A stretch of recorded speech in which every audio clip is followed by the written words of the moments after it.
আসসালামু আলাইকুম। আপনাদের সবাইকে স্বাগত জানাচ্ছি এখনকার আলোচনা। আপনাদের সঙ্গে আছি আমি সিরাজুল ইসলাম। দর্শক, গুরুত্বপূর্ণ তিনটি খবর নিয়ে এখন মূলত আলোচনা করব। এই তিনটি খবরের শাখা উপশাখা থাকতে পারে। প্রথম খবর হচ্ছে, হঠাৎ করে বিভিন্ন মিডিয়াতে, গণমাধ্যমেও এবং সামাজিক মাধ্যমেও একটা খবর ছড়িয়েছে যে ইরানের প্রেসিডেন্ট ডক্টর মাসুদ পেজেশকিয়ান পদত্যাগ করেছেন। আসলে কি ঘটনা সত্য?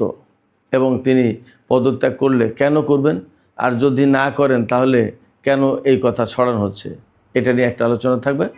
এরপরে আমেরিকা আজকে ইরানের দুটি দ্বীপে হামলা চালিয়েছে এবং ইরান পাল্টা জবাব দিয়েছে। পরিস্থিতি আসলে কোথায় যাচ্ছে? আর সর্বশেষ যে বিষয় নিয়ে আলোচনা করব সেটা হচ্ছে লেবানন পরিস্থিতি। লেবাননের একটা ঐতিহাসিক দুর্গ দখল করে নিয়েছে ইসরায়েল লেবাননের ভিতরে। এরপর ফ্রান্স জাতিসংঘে জরুরি বৈঠক আহ্বান করেছে। এটা নিয়ে নানা রকমের কথা আছে, আমেরিকার পক্ষ থেকেও বক্তব্য আছে। এই সমস্ত বিষয় নিয়ে বাকি আলোচনা হবে। তো চলুন সুপ্রিয় দর্শক, আমরা বিস্তারিত আলোচনা চলে যাই। তার আগে বলি, যদি ভিডিও ভালো লাগে তাহলে লাইক, কমেন্ট, শেয়ার করবেন এবং চ্যানেলটি সাবস্ক্রাইব করে সাথেই থাকবেন। দর্শক, প্রথম যে সংবাদ নিয়ে আলোচনা করতে চেয়েছি সেটি হচ্ছে, ইসলামী প্রজাতন্ত্র ইরানের প্রেসিডেন্ট ডক্টর মাসুদ পেজেশকিয়ান তিনি পদত্যাগ করেছেন এমন কথা কিছু আন্তর্জাতিক গণমাধ্যমে, আবার কিছু সামাজিক মাধ্যমে ছড়ানো হয়েছে। আন্তর্জাতিক গণমাধ্যমে বেশিরভাগ জায়গায় আমি দেখলাম যে তিনি পদত্যাগ করেছেন বলে খবর বেরিয়েছে। ব্যাপারটা সত্যি কিনা অনেকটা যাচাই বাছাইয়ের পর্যায়ে, বা যেমন লন্ডনের ইন্ডিপেন্ডেন্ট পত্রিকা একটা শিরোনাম পড়েছে যে মাসুদ পেজেশকিয়ান পদত্যাগপত্র সাবমিট করেছেন। কিন্তু এই খবরের মূল উৎস যেটা, সেটা হচ্ছে ইরান ইন্টারন্যাশনাল। ইরান ইন্টারন্যাশনাল কাদের পত্রিকা? ইরান ইন্টারন্যাশনাল এটা কাদের গণমাধ্যম? এটা হচ্ছে লন্ডন থেকে প্রচারিত একটি গণমাধ্যম। এটা মূলত ইরানের বিপ্লব বিরোধী, ইসলাম বিরোধী যে গোষ্ঠী, তারা এই ইরান ইন্টারন্যাশনাল প্রচার করে। ইরান ইন্টারন্যাশনাল নাম শুনে মানুষ অনেকেই মনে করে, যারা জানে না তারা মনে করে এটা বুঝি ইরানের সংবাদ মাধ্যম। এবং আমাদের বাংলাদেশের কিছু অবুঝ ফেসবুক কর্মী আছে যারা হুটহাট কোনো কিছু না জেনে আন্দাজে বিশ্বাস করে বসে এবং খবর দিয়ে বসে যে ইরান ইন্টারন্যাশনাল বলেছে, কিন্তু তারা জানেই না যে ইরান ইন্টারন্যাশনালটা আসলে কী, কারা চালায়। ফলে এই ইরান ইন্টারন্যাশনালের খবরের যে সূত্র, আসলে বেসিক্যালি সেটা বিশ্বাসযোগ্য না, প্রথমত। দ্বিতীয়ত, ইরানের পক্ষ থেকে এই কথা ডিনাই করা হয়েছে, বলা হয়েছে যে এটা মিথ্যা খবর। মাসুদ পেজেশকিয়ান পদত্যাগ করেনি, তিনি বহাল তবিয়তে আছেন এবং তিনি দেশের জন্য কাজ করছেন। এই কথা ছাড়া এখন তাহলে প্রশ্ন হচ্ছে যে এই কথা কেন ছড়ালো এবং কিভাবে ছড়ালো, এবং বলা হয়েছে এই পদত্যাগের কারণ হিসেবে কি বলা হয়েছে? পদত্যাগের কারণ হিসেবে বলা হচ্ছে, প্রেসিডেন্ট মাসুদ পেজেশকিয়ান নাকি বলেছেন যে আইআরজিসি ইরানের ক্ষমতা দখল করে নিয়েছে, সেক্ষেত্রে প্রেসিডেন্ট হিসেবে তার আর কাজ নেই, কাজ করার কোনো প্রয়োজন নেই, তার কাজ করতে ইচ্ছা করছে না, তিনি এই রকম ব্যবস্থার সাথে থাকবেন না, এরকম কথা বলা হচ্ছে। আসলে বাস্তবতা হচ্ছে, মাসুদ পেজেশকিয়ান জানেন না এখন কি নতুন প্রেসিডেন্ট, তিনি কি সে দেশের নাগরিক ছিলেন না, তিনি কি বিপ্লবের কেউ ছিলেন না? তিনি তো বিপ্লবেরও কেউ একজন ছিলেন, ভূমিকা ছিল। তো এই অবস্থায় মাসুদ পেজেশকিয়ান ইরানের আইআরজিসি কতটুকু ক্ষমতা চর্চা করে, কতটুকু ক্ষমতার মালিক, আর কতটুকু তার সীমারেখায়, এটা তো তার জানা আছে। এটা তো প্রেসিডেন্ট নির্বাচিত হওয়ার আগেই তিনি জানতেন যে আইআরজিসি এই ক্ষমতাগুলো চর্চা করে। অর্থাৎ বিপ্লবী গার্ড বাহিনী, বিপ্লব রক্ষা বাহিনী, বিপ্লবকে রক্ষা করবে এই বাহিনী জীবন দিয়ে হলেও। আইআরজিসির বহু সংখ্যক বড় বড় কমান্ডার তারা জীবন দেয়নি, দিয়েছে। ফলে দেশের জন্য জীবন দেবে এবং দেশের স্বাধীনতা, সার্বভৌমত্ব এবং বিপ্লব রক্ষার জন্য যা করা দরকার তাই করবে, তাতে কোনো সীমারেখা নেই। এবং এই বাহিনীটা একদম কমপ্লিটলি ইরানের সর্বোচ্চ নেতার অধীনে, তার গাইডেন্সে পরিচালিত হয়। ফলে প্রেসিডেন্টের সাথে আইআরজিসির ক্ষমতার ক্লাশ হওয়ার কোনো কারণই নেই। প্রেসিডেন্টের জায়গায় এবং আইআরজিসি পরিচালিত হয় সর্বোচ্চ নেতার দিক নির্দেশনায়। সেটা সম্পূর্ণভাবে আলাদা জিনিস। এখানে প্রেসিডেন্টের সাথে আইআরজিসির ক্ষমতার কোনো দ্বন্দ্ব বাধার লাগার কোনো সম্ভাবনা একেবারেই নেই।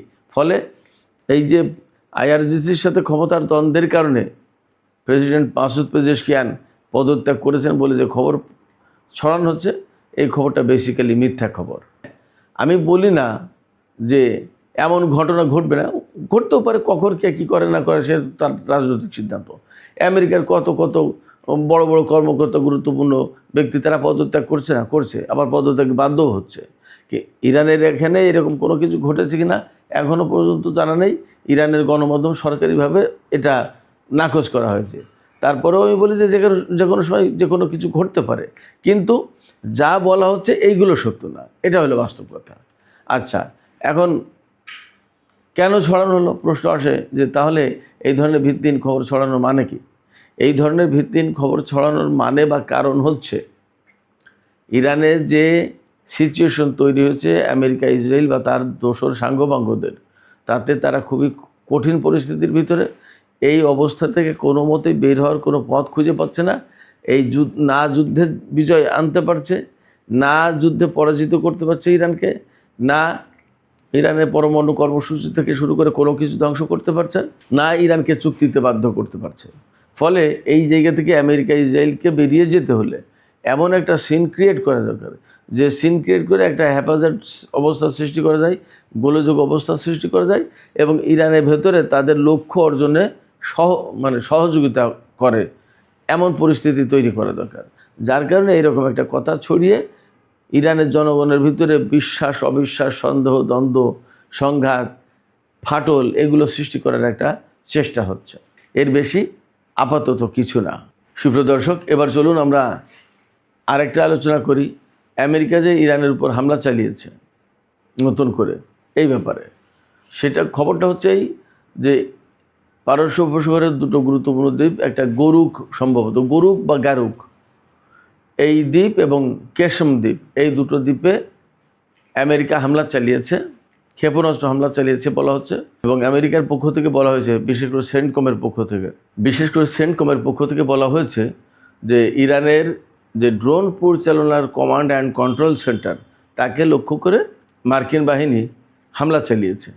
এই সেন্টকমের যে বক্তব্য, তার থেকে একটা প্রশ্ন আসে যে যাদের সাথে আপনার যুদ্ধবিরতি রয়েছে, আপনি তার সাথে কিভাবে যুদ্ধবিরতির ভিতরে আপনি হামলা চালান, এবং আপনারা বলেন যে হামলা চালানোর পরেও বলেন যে যুদ্ধবিরতি বহাল আছে। এটা কি ধরনের মুনাফেকি কাজ? একদম ডাবল স্ট্যান্ডার্ড না?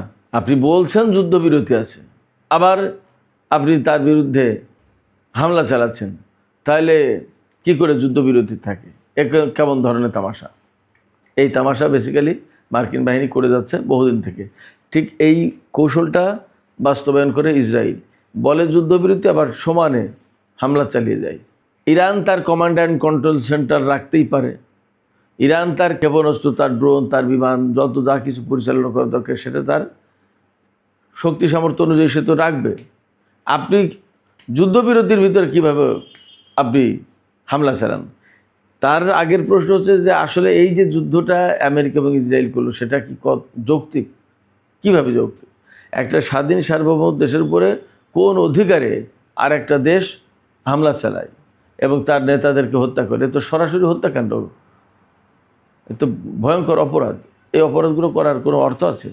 যারা আন্তর্জাতিক পর্যায়ে বলে বেড়ায় গণতন্ত্র, মানবাধিকার, আইনের শাসনের কথা, তারা যদি আইন লঙ্ঘন করে, তারা যদি একটা দেশের স্বাধীনতা, সার্বভৌমত্ব লঙ্ঘন করে, তারা যদি গণতান্ত্রিক রীতিনীতি না মানে, তাহলে তারা এই কথাগুলো কী করে বলে?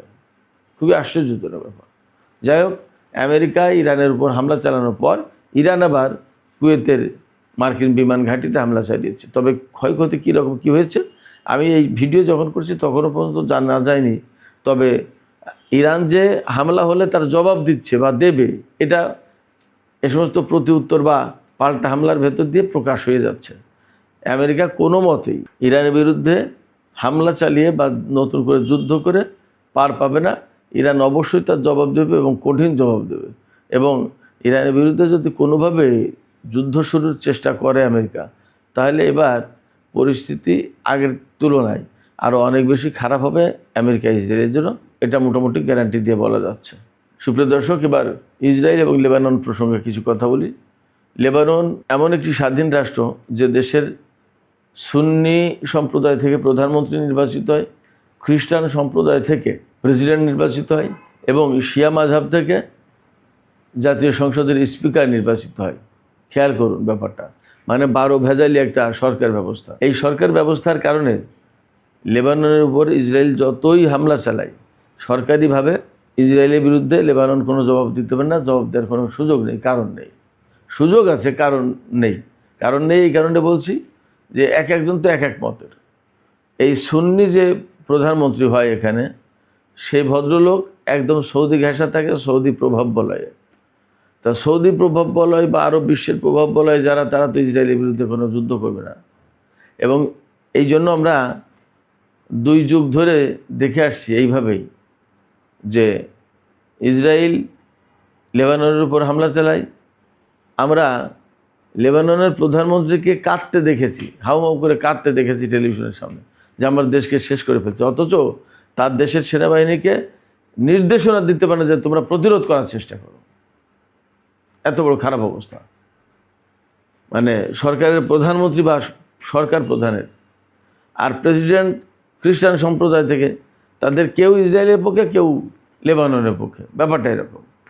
ফলে প্রেসিডেন্টের পক্ষ থেকে অনেক সময় ভালো কিছু পাওয়া যায় না। এখন জোসেফ আউন এই ভদ্রলোকের কাছ থেকে খুব একটা কিছু পাওয়া যাচ্ছে বলে দেখি না। কিন্তু এর আগে মিশেল আউন ছিলেন, তিনি আবার কড়া ব্যক্তি ছিলেন, ইসরায়েল বিরোধী শক্ত অবস্থান ছিল তার।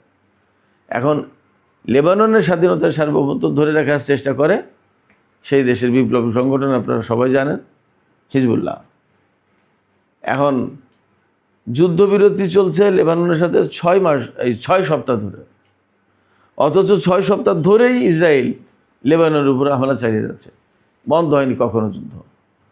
আমেরিকার নেতৃত্বে যুদ্ধবিরতি ঘোষণা করা হয়েছে, কিন্তু ইসরায়েল তা মানছেই না। এবং প্রতিদিন 10, 20, 50 জন লোক মারা যাচ্ছে, এবং একের পর এক ভূমি দখল করে নিচ্ছে, একের পর এক শহর খালি করার নির্দেশ দিচ্ছে। এমনকি রাজধানী বৈরুত সহ বিভিন্ন শহরে ব্যাপকভাবে বিমান হামলা চালাচ্ছে, ধ্বংস করে দিচ্ছে, গাজার পরিস্থিতি করে দিচ্ছে লেবাননের ভিতরে ইসরায়েল। পরিস্থিতি এতটাই খারাপ যে গতকালকে তারা একটা ঐতিহাসিক গুরুত্বপূর্ণ দুর্গ দখল করেছে ইসরায়েল। দখল করার পরে এতটাই খারাপ হয়েছে পরিস্থিতি যে ফ্রান্সের প্রেসিডেন্ট ইমানুয়েল ম্যাক্রন, তিনি জাতিসংঘ নিরাপত্তা পরিষদের জরুরি বৈঠক ডাকার আহ্বান জানিয়েছেন। সম্ভবত আজকে সেই বৈঠকটা হবে, দেখা যাক কী হয়। তো আপনারা বুঝতে পারেন এবং ভাবতে পারেন যে ইসরায়েল কীভাবে কী করছে এবং কী পরিস্থিতি সেখানে। এই হচ্ছে গণতন্ত্র, এই হচ্ছে যুদ্ধবিরতি, এই হচ্ছে আন্তর্জাতিক আইন প্রণয়ন যারা করে এবং যারা আইনের স্লোগান দিয়ে বেড়ায়, তাদের দর্শন এবং ধরন। এদিকে লেবাননে যে ইসরায়েলের আগ্রাসন চলছে, এর বিরুদ্ধে নিন্দা জানিয়েছে কাতার। এরপরে আমেরিকা একটা প্রস্তাব দিয়েছে। আমেরিকা প্রস্তাব দিয়েছে যে যাতে সংঘাত আর না বাড়ে, সেই জন্য 2 পক্ষকে থামতে হবে। তবে হিজবুল্লাহকে আগে হামলা বন্ধ করতে হবে। হিজবুল্লাহ হামলা বন্ধ করলে তারপরে ইসরায়েল হামলা বন্ধ করবে। আপনারা চিন্তা করুন, কথা বলতে পারলো না যে ইসরায়েল তুমি যুদ্ধবিরতি মানছো না, প্রতিদিন তুমি এভাবে লঙ্ঘন করছো যুদ্ধবিরতি, আমি তো যুদ্ধবিরতিটা ঘোষণা করেছিলাম, তুমি থামো, কথা বলতে পারছে না। এবং এটা বলবে না, কারণ যেটা ইসরায়েল সেটাই আমেরিকা। এটাই হচ্ছে বাস্তবতা। তো সুপ্রিয় দর্শক, এখনকার আলোচনা এখানেই শেষ করছি। আপনারা সবাই ভালো থাকুন। তবে যাবার আগে আপনাদের কাছে জানতে চাই, আপনাদের কি মনে হয় যে যদি লেবাননের প্রতিরোধকামী গোষ্ঠী তারা যদি ইসরায়েলের উপরে হামলা বন্ধ করে, তাহলে কি ইসরায়েল হামলা বন্ধ করবে, নাকি এই সুযোগে আরও বিশেষ কোনো কিছু ঘটাবে? কি মনে হয় আপনাদের? কোন পরিকল্পনা থেকে আমেরিকা এই প্রস্তাব দিল? আপনাদের মতামত জানিয়ে কমেন্টে লিখতে পারেন। আর ভিডিও ভালো লাগলে লাইক, কমেন্ট, শেয়ার করবেন এবং প্লিজ চ্যানেলটি সাবস্ক্রাইব করে সাথেই থাকুন। আপনাদের সবাইকে অনেক অনেক ধন্যবাদ।